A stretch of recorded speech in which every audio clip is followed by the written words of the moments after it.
kung malakas ang loob mo para mag cross country. May papanood ako sa inyong video, hindi lang akong content creator ang nagsasabi nito na iwasan nyo mag cross country, dumaan kayo sa tamang proseso.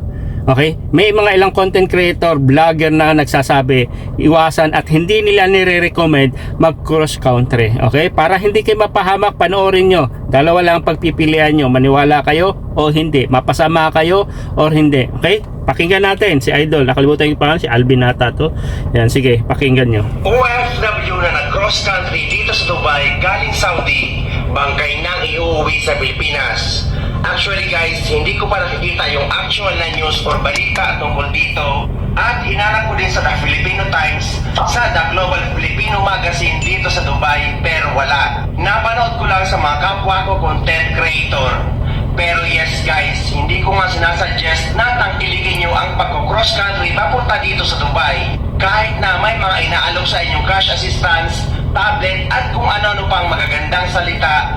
Dahil guys, napakarami ng napahamak niyan dito at hindi sila natulungan ng ating gobyerno dahil nga hindi sila dumaan sa tamang proseso. Panoorin nyo ito dahil ito ang totoong nangyayari o madalas na nangyayari sa mga nagko-cross country papunta dito sa Dubai. Hello everyone, babala po doon sa mga ka-OFW natin, especially po dito sa Middle East, no? Yung mga nire-recruit ng mga agencies na yung mga TikTokers natin. Nire-recruit sila, hinihikayat kayo na magpunta dito, may cash assistance, may cash or may gadget. Mag-ingat po tayo, mag-ingat tayo. Actually, Ito mga content creator na ito, lalo na to si Madam, kilalang kilala ko yan at sikat yan sa TikTok. Pati dito si Idol sa YouTube din. So hindi talaga sila agree pagdating sa cross country. Hindi sila nire-recommend yan. Isa na ako doon. Kaya ipupush ko talaga sa mga kababayan natin na iwasan nyo mag cross country. Tuloy natin. pati po ang Polo OWA, may announce na po yan, makikita nyo sa Facebook nila, yung mga recruitment agencies na ito ay binibigyan babala ang ating mga ka-OFW na mag-ingat sa kanila dahil po laganap po ang mga cases ngayon. Ako na mismo, ang dami po natatanggap po na reklamo. Ang dami po natatanggap na reklamo, naghihingi ng tulong, naghihingi ng advice kung ano dapat nilang gawin.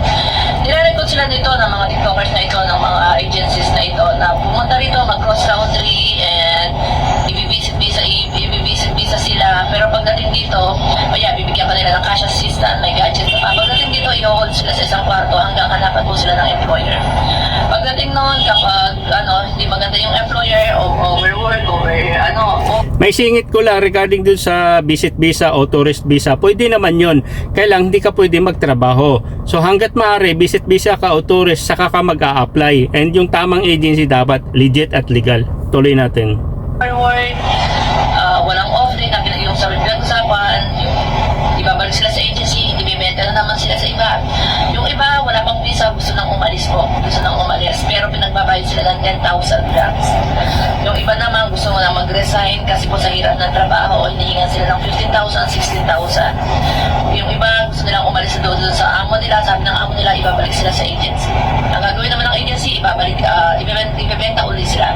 So ngayon po may mga OFW naman tayo na 2 months na sila nandito sa Dubai, pero wala pa rin silang employer. So ang sabi daw ng agency na ito, dadalhin sila sa Lebanon. Doon sila itatapon. So yun po ang sinasabi ko sa inyo, baka po kalbaryo ang inyong harapin. Kaya po hindi ako nag-a-advise na kayo ay dumaan sa mga agency dito sa mga naghihikayan na ito. Ang advice ko, kung mag-tourist visa kayo mismo maghanap ng trabaho. Yes. Huwag po tayo. Mahirap po. Imagine kung pagbabayaran, gusto mong mag-resign or hindi ka pa na... Actually, ang correct nyo kung mali ako, itong dalawa is nasa UAE ito, mga naka-assign o sa Dubai. Okay? Sige, tuloy natin. Hanapan ng employer, hindi na lang ka lang dito. Visit visa.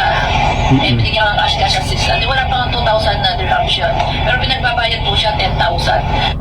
Sa katunayan nga ay may mga vlogger ngayon na under investigation ng immigration at Yun. PNW dahil sa pang-recruit ng mga Pilipino online para makapagtrabaho sa ibang bansa na hindi dadaan sa tamang proseso. Ganon din guys sa pag-cross country. Illegal ito kaya huwag nyo itong tatangkilikin para hindi kayo mapahamak. Huwag nyo nang dagdagan pa ang mga kaso dito ng mga OFW or mga Pilipina na trabaho, walang tulog, walang pagkain, at ang pinaka-worst or ang pinakamasakit na pwede mangyari sa inyo na dahil nga hindi kayo dumaan sa tamang proseso ay posibleng iuwi kayo sa Pilipinas na isa ng malamig na bangkay. Kaya guys, dapat lagi tayong dumadaan sa tamang proseso na dadaan sa mga legit manpower agency, sa PUA at OWA para naman kahit anong mangyari sa atin sa ibang bansa ay Tama. protektado tayo ng ating gobyerno. OFW. Ayan, so putulin lang muna natin. Ayan, so may papanood pa ako isa, ito kilalang kilala talaga to, is tumutulong talaga siya sa mga kapwa nating OFW. Ito, yun. So ikakat ko lang, no, maiksi lang. Okay, medyo mahaba yung video ni Idol. So pakinggan natin. Regarding ito, kung legal pa ang pag cross country kagaya ng United Arab or UAE. Okay, sige, pakinggan natin. Sabi-sabi or pinag-uusapan pa lang, no, ng gobyerno, of course, dito sa Middle East. Pangalawa po dyan naman, ang ating mga kababayan, kung ako itatanungin nyo kung papayag ba ako sa cross country na yan, para sa akin, sabi ko nga, kung yun po ay legal po yan at pabigyan po kayo ng visa or working permit po dyan o working visa po dyan sa pagdating po sa naturang bansa, then that will be the time siguro naman, wala naman tayong problema. Kaso lang, sa dinami-dami po ngayon ang problema ng ating gobyerno, nagiging dagdag pasanin po kayo. Sana naman hindi nyo po ito mag-interpret o literal ito, no? Magiging dagdag pasanin kayo doon kung kayo po ay magpapabilang po doon sa undocumented or illegal po ang pagpasok po sa bansang iyan na hindi kayo naman hindi naman po kayo kasali po doon sa headcounts po ng ating pamahalaan na kayo po illegal o legit na nagtatrabaho. Well, ganun pa man, ang sabi ko nga, kung kayo po ay pumunta po dyan at higit sa po dyan may naging ganyo sa inyo na magbigay ng trabaho, well, sana naman, we wish you naman na magkakaroon ng pagkakataon ng isang working permit o working visa kagaya po ng ating dito. Yung ikama na kahit paano naman you are entitled naman sa mga benefits po dyan, lalo po dyan sa bansang yung mapupuntahan at ganoon din po yan. Mag-report na rin po kayo kaagad sa polo or natin sa konsulado or sa embahada na kung saan po dyan ay magkakaroon ng pagkakataon na kung in case of emergency, ano man ang mangyari sa inyo po dyan, ay meron po kayong mapupuntahan at may record po kayo sa ating gobyerno na nagpapatunay na dyan po kayo at legal kayo.